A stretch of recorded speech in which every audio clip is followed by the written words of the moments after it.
Assalamualaikum warahmatullahi wabarakatuh. Perkenalkan, saya Zahna Diarmina dari Prodi Psikologi kelas 1D dengan NIM akhir 160.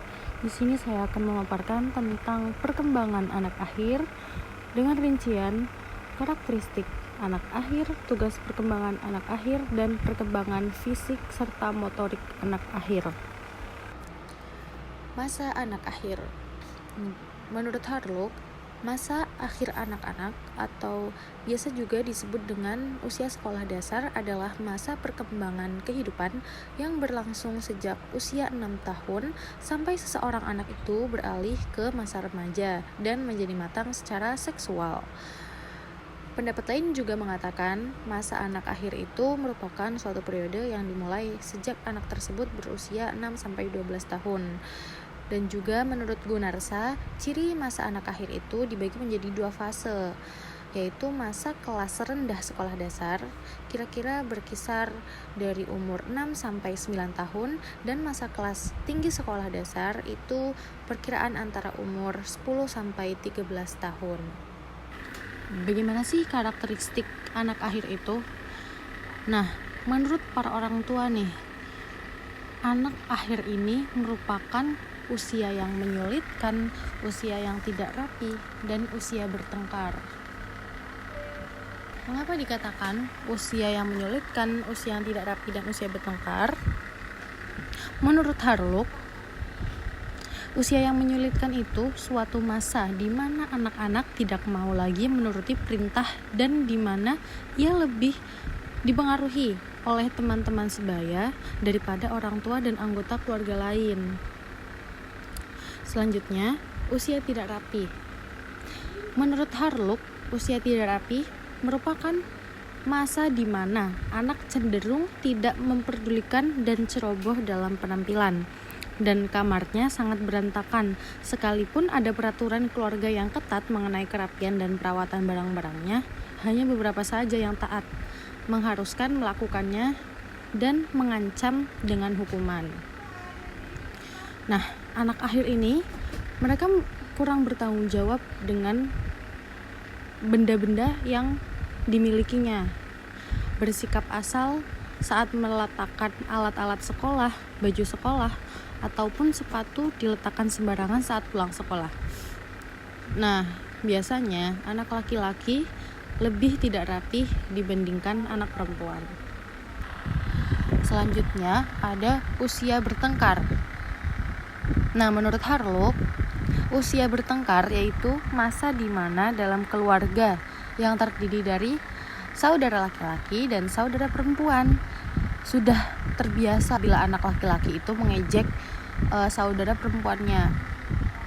Suatu pola perilaku yang berasal dari hubungan dengan teman-temannya di luar rumah, mungkin dia atau terbawa arus karena dia bermain dengan teman-teman sebayanya entah di lingkungan rumah atau di lingkungan sekolah. Nah, semisal ada saudara laki-laki yang mengejek saudara perempuannya, kemudian anak perempuannya, saudara perempuannya membalas, maka disitulah terjadilah pertengkaran yang menyebabkan suasana rumah tidak menyenangkan bagi anggota keluarga. Pada masa anak ini cenderung bertengkar dengan saudara kandungnya, seperti menyerang secara fisik. Hal ini terjadi terutama bila dalam keluarga terdiri dari anak perempuan dan anak laki-laki. Kemudian, label yang digunakan oleh para pendidik, yakni sebagai usia sekolah dasar, usia intelektual, usia periode kritis, dan usia penyesuaian diri. Mengapa disebut sebagai usia sekolah dasar? Karena memang pada umumnya anak pada usia itu sedang duduk di bangku sekolah dasar, di mana menurut Harlock anak memperoleh dasar-dasar pengetahuan yang dianggap penting untuk keberhasilan penyesuaian diri pada kehidupan selanjutnya atau pada masa remaja sampai dewasa, dan mempelajari berbagai keterampilan penting tertentu, baik keterampilan kurikuler maupun ekstrakurikuler. Selanjutnya ada usia intelektual. Menurut Harlock, usia intelektual adalah di mana anak memiliki keterbukaan dan keinginan untuk mendapatkan pengetahuan. Usia ini menentukan perkembangan kemampuan dan pencapaian optimal hasil belajar anak di sekolah. Dengan mengetahui inteligensinya, seorang anak dapat dikategorikan sebagai anak yang pandai atau cerdas, anak yang sedang, atau bahkan anak yang bodoh. Selanjutnya, periode kritis. Menurut Harlock, yaitu masa di mana yang disebutkan dalam periode ini dikarenakan para pendidik memandang kebiasaan anak yang terbentuk untuk mencapai sukses atau tidak sukses, bahkan sangat sukses, cenderung akan menetap hingga anak memasuki dewasa. Telah dilaporkan bahwa tingkat perilaku berprestasi pada masa anak-anak mempunyai korelasi yang tinggi. Ketika anak sudah terbiasa untuk bekerja di bawah atau di atas kemampuannya, kebiasaan ini cenderung akan menetap di semua bidang kehidupan anak. Setelah itu, ada usia penyesuaian diri. Adalah usia di mana anak mengalami perubahan penyesuaian sosial dan berlangsung antara usia 6 tahun sampai usia di mana seseorang anak itu menjadi matang secara seksual. Pada masa ini, anak akan terus mengalami perkembangan fisik, kognitif, dan psikososialnya karena di sekolah anak mulai belajar dan membentuk pengalaman hidupnya dari lingkungan sekolah. Jadi pada masa ini, menurut para pendidik, adalah usia di mana anak-anak itu meraih prestasinya melalui kulikuler dan ekstrakurikuler untuk kemajuan atau untuk keberhasilan masa depannya. Karena sukses atau tidak suksesnya anak tersebut itu tergantung pada masa anak akhir. Kemudian, ciri perkembangan yang digunakan oleh para ahli psikologi yang pertama yaitu usia kelompok.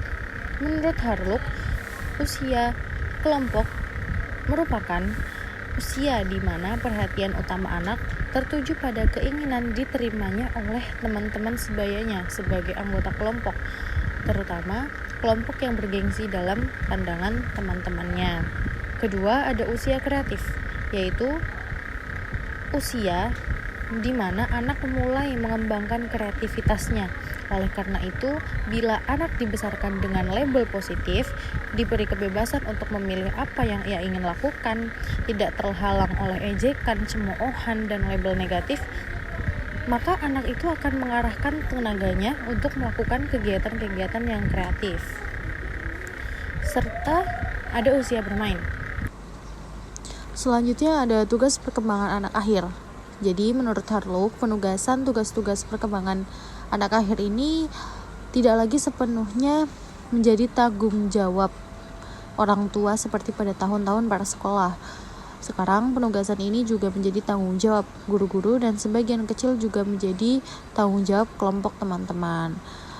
Dan menurut Ellis, masa anak-anak ini atau late childhood berlangsung antara usia 6 sampai 12 tahun. Tugas-tugas perkembangannya pada masa ini meliputi kegiatan belajar dan pengembangannya. Tugas perkembangan anak akhir. Havikers dalam Desmita menyebutkan bahwa tugas perkembangan anak akhir atau usia sekolah dasar meliputi anak diharapkan bisa menguasai keterampilan fisik yang diperlukan dalam permainan dan aktivitas fisik. Anak juga diharapkan mampu membina hidup sehat. Anak diharapkan bisa belajar bergaul dan bekerja dalam kelompok di sekolah maupun di rumah. Anak juga diharapkan bisa belajar menjalankan peranan sosial sesuai dengan jenis kelaminnya, belajar membaca, menulis, berhitung, agar mampu berpartisipasi dan mulai berperan dalam masyarakat dan bersosialisasi. Yang terakhir, anak juga diharapkan memperoleh berbagai konsep yang diperlukan untuk berpikir efektif. Subbab yang terakhir yakni perkembangan fisik dan motorik. Perkembangan yang pertama ini tinggi badan. Jadi tinggi pada anak-anak akhir itu bertumbuh rata-rata 5 hingga 7,6 cm per tahun, sehingga pada usia 11 tahun tinggi anak rata-rata itu perempuan 147 cm dan tinggi anak laki-laki rata-rata 146 cm. Kemudian perkembangan yang kedua, berat badan. Selama masa anak akhir ini, berat badan anak ini bertambah rata-rata 2,3 kg hingga 3,2 kg per tahun. Perkembangan yang selanjutnya yakni perbandingan tubuh. Jadi saat anak memasuki usia akhir, tubuhnya mulai berubah, wajahnya menjadi lebih proporsional, hidung dan mulutnya membesar, dan dagunya semakin tegas. Tubuhnya pun ikut memanjang, lehernya lebih panjang dan perutnya tidak lagi buncit seperti bayi. Lengan dan kakinya juga tumbuh lebih panjang, tetapi ototnya itu belum terlalu berkembang sehingga terlihat lebih kurus. Perkembangan yang selanjutnya adalah kesederhanaan. Karena tubuh anak-anak pada masa ini masih dalam proses pertumbuhan dan perubahan, mereka cenderung kurang memperhatikan penampilan. Jadi penampilan mereka bisa terlihat agak sederhana atau bahkan sedikit berantakan. Perkembangan yang selanjutnya adalah perbandingan lemak dan otot. Pada masa anak akhir, lemak tumbuh lebih cepat daripada otot. Jadi beberapa anak akan terlihat lebih gemuk karena memiliki banyak lemak. Sebaliknya, anak lain akan terlihat lebih kurus karena memiliki lebih banyak otot. Dan ada juga anak yang memiliki perbandingan otot dan lemak yang seimbang. Selanjutnya ialah perkembangan gigi. Menurut Harlock, pada permulaan pubertas umumnya seorang anak ini sudah mempunyai 22 gigi tetap. Keempat gigi terakhirnya itu disebut gigi kebijaksanaan yang muncul selama masa remaja. Pertumbuhan gigi anak perempuan juga biasanya lebih cepat sedikit daripada anak laki-laki. Perkembangan yang selanjutnya yakni motorik. Motorik ini dibagi menjadi dua, motorik kasar dan motorik halus. Motorik kasar ini melibatkan gerakan besar tubuh yang menggunakan otot-otot besar, contohnya seperti olahraga, bermain di luar, dan senam. Kemudian motorik halus melibatkan gerakan yang lebih kecil dan presisi, yang melibatkan otot-otot kecil seperti tangan dan jari, contohnya seperti menggambar, menulis, dan mewarnai. Sekian mungkin ini saja yang dapat saya sampaikan. Saya cukupkan. Terima kasih. Wassalamualaikum warahmatullahi wabarakatuh.